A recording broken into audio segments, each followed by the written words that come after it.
Fundación Bigot presenta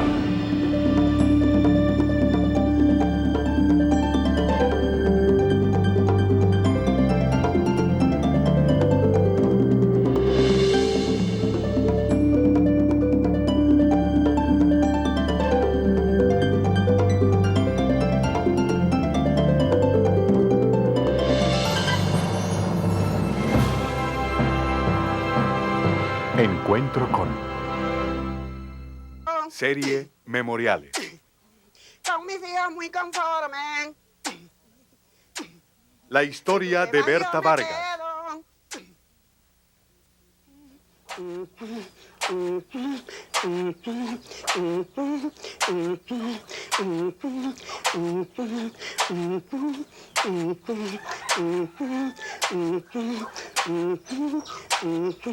Sola soy, sola nací.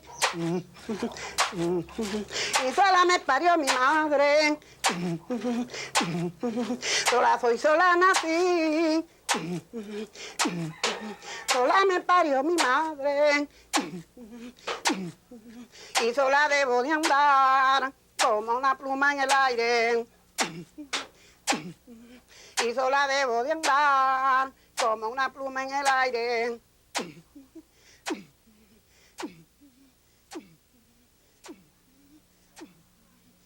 La herencia de Berta Vargas deriva de ancestrales raíces extendidas entre diversas poblaciones del Golfo de Cariaco.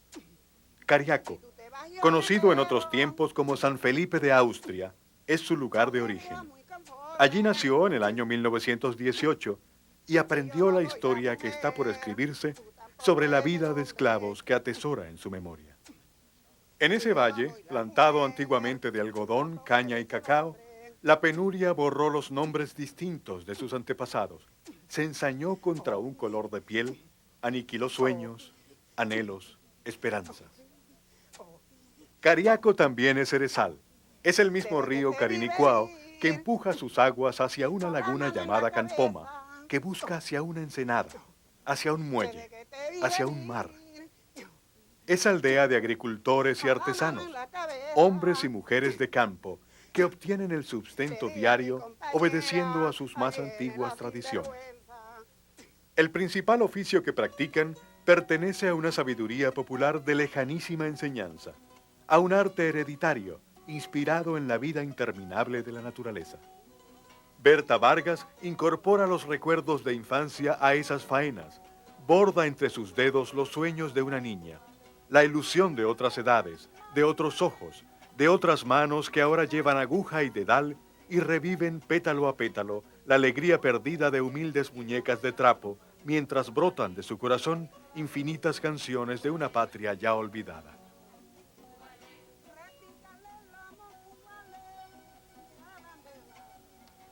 En mi época, los niños se hacían adultos antes del tiempo. Los padres no daban esa oportunidad a sus hijos a jugar, sino a trabajar. Porque así es la cosa. Por eso me quedé bruta, no aprendí, no aprendí a leer, a escribir. Sí, no, después que mis hijas comenzaron mis hijos a estudiar, y por medio de mis hijos yo también aprendí a firmar, a cualquier cosa, porque a mí me gustaba saber, pero no tuve la oportunidad de saber. Yo jugué, pero fue con el trabajo. Así que mi juego de muñeca ha venido a ser ahora, después de vieja, porque jugando con él, trabajando, juego con ella. La acaricio, le paso. Aquí la acaricio como que tuviera en mi niñez, por ejemplo. Desde el año 68 comencé con la muñequita de trapo. Porque primero empecé con la mascarita de Totuma, esa mascarita.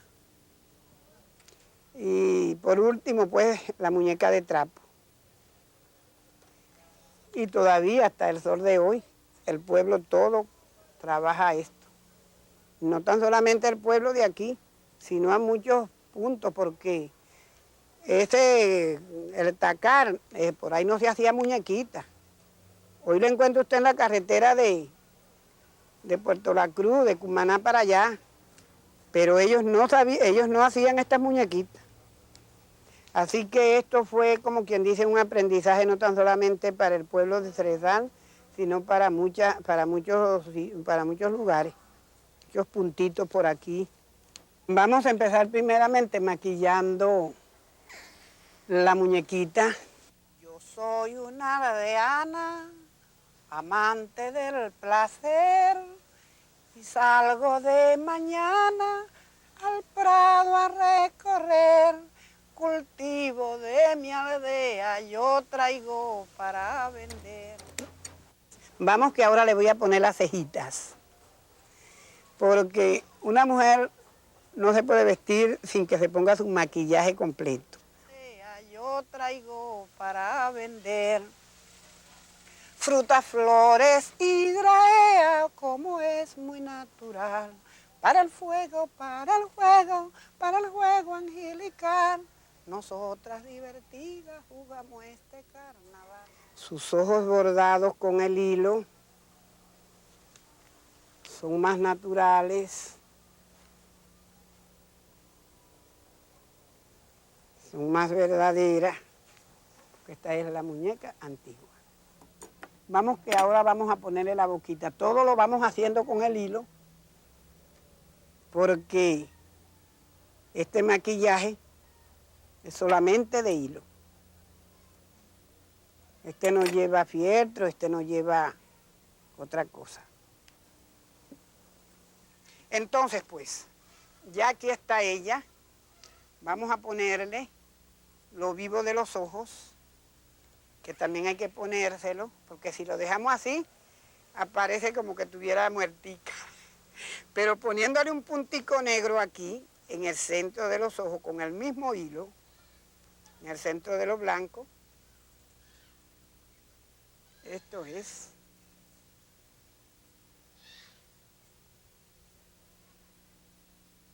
lo vivo del ojo, lo vivo de la vista que llaman. Este es su punto. No te digo que las acaricio como quien está jugando con ellas. Muchas veces como que tuviera un niño entre mis manos. Gracias te doy, Madre hermosa, que has llegado al poderío y de mano del impío has libertado la rosa. Siempre gozana, linda y graciosa, yo soy la más hermosa de mis hermanas, de mis hermanas. Y siembro todavía maíz, algodón, yuca, chaco, ñame, auyama, lo que siembra el agricultor. En el conuco de mi papá, primeramente, y después en el conuco de mi esposo. Vamos a empezar ahora, pues, a ponerle los lacitos, que es muy necesario que ellas tengan su lacito para que el pelo vaya recogido, cogidito. Entonces, vamos a ponerle unos zarcillitos. Ya los lacitos están puestos, vamos a ponerle ahora unos zarcillitos. Vamos pues, ya está arreglada la niña, vamos a ponerle su traje. María Zenona es mi creación, porque me agrada tanto las muñecas que hasta en comparsa la he sacado. Vive a diario con sus negras muñecas y deja crecer las fábulas en su pensamiento. Las agiganta con trajes de mujer para el baile, las nombra con el nombre de María y una vez situada en la incalculable imaginación de los niños, toca el sol, toca las nubes, preside la música. Drama, expresión de coros, teatro de ingenio popular. Su comparsa es creación de pueblo, celebración espontánea de calle que entra en un juego y contagia de alegría a los pequeños aprendices. Florecida de cantos, Berta Vargas asume el nuevo papel de maestra y despierta las fantasías de los discípulos que permanecen mirándola largo tiempo, hasta asimilar la profunda ternura que brota de su voz. Sale un varoncito y dice, de este lugar ha salido una dama muy hermosa, fragante como una rosa, y ha desaparecido. Pregunto, busco e investigo, y nadie me da razón, pero siento los latidos muy dentro del corazón. Le dice el otro, le responde el otro, muy pronto tendrás respuesta y no debes de ignorar. ¿Sabe que es mujer coqueta y su deseo es bailar? Le dice la otra, la describe diciendo, ella tiene un ceucán, una yuca y un manare. Anda buscando trabajo y bailando el mare porque a ella le gusta bailar. Entonces dice la otra, se llama María Zenona, su nombre es muy popular, por eso se la traemos a este público a bailar y lo hace con alegría porque sabe zapatear. Dice la otra niña, pregúntale usted a don Paco de qué modo se divierten María Zenona y su gente cuando comienza el cumaco. Sale la otra y dice que es la que finaliza diciendo, cuando la cuestión comienza nosotras todas bailamos. De este modo celebramos, con alegría sin par, pidiendo para María música que va a bailar, revienta la música. Bailando a María Zenona con alegría sin par, bailando a María Zenona con alegría sin par. De este modo se divierten las negritas en cerezar.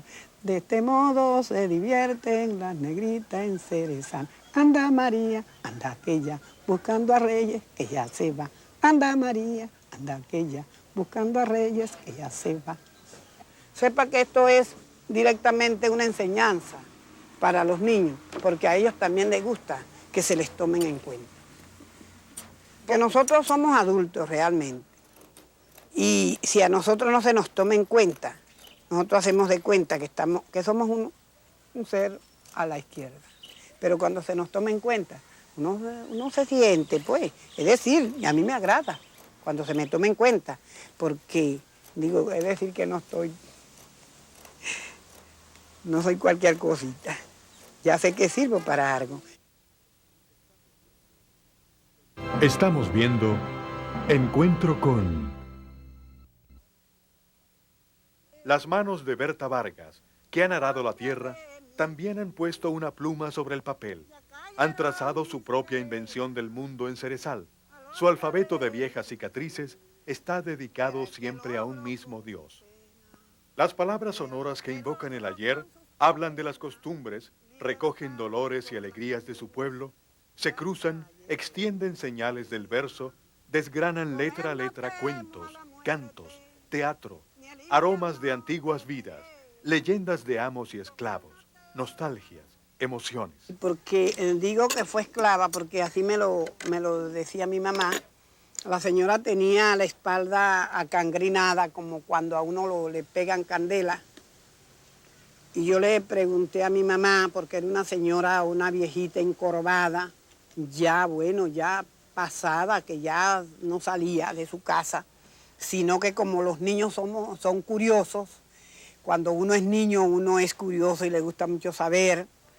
Y yo iba allí a aquella casa y veía a aquella pobre vieja arrimada allí, y yo preguntaba, siempre llevaba el cuerpo desnudo. Y aquella señora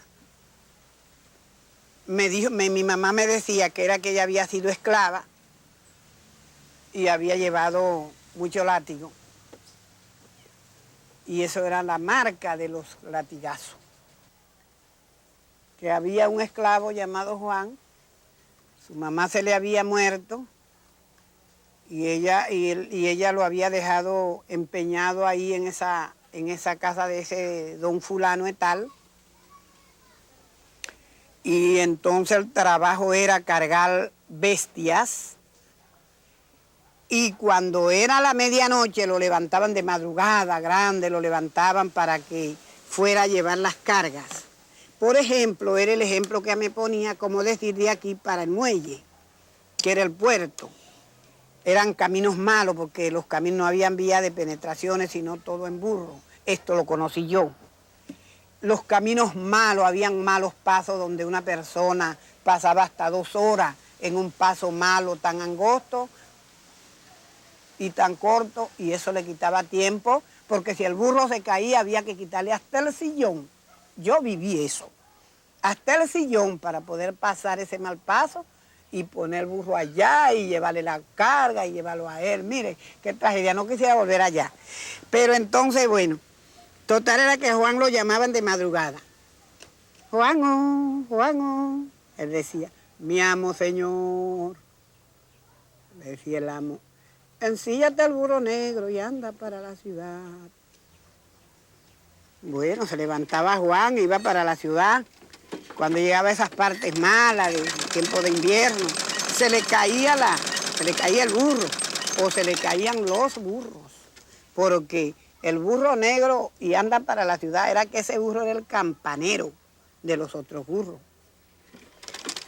Era el burro que siempre iba adelante. Entonces, pues, cuando se le caían los burros, Juan maldecía y decía, maldita sea hasta mi madre cuando me dejó empeñado. Bueno, esa era una rutina. Y hubo una vez, según el cuento se desarrolla, la madre le salió a Juan y le dijo que en tal parte donde había hecho su casa, donde era su choza, porque esa, en tal punto había quedado un dinero enterrado, que sacara de allí y pagara la deuda que tenía y que dejaría de ser esclavo. De modo que cuando le fue posible, él fue y sacó el dinero. Cuando la madrugada que el señor lo llama, Juan, mi amo señor, ensíllate el burro negro y anda para la ciudad. Juan le dice, hasta hoy mi amo acabo de ser su esclavo. Entonces le dice el viejo, tú no, Juan, hombre, tú no. Ese era que él se burlaba de Juan, porque Juan le decía que hasta hoy así acababa de ser su esclavo, y él decía que no, se reía de Juan porque él sabía que Juan no tenía cómo pagarle la deuda.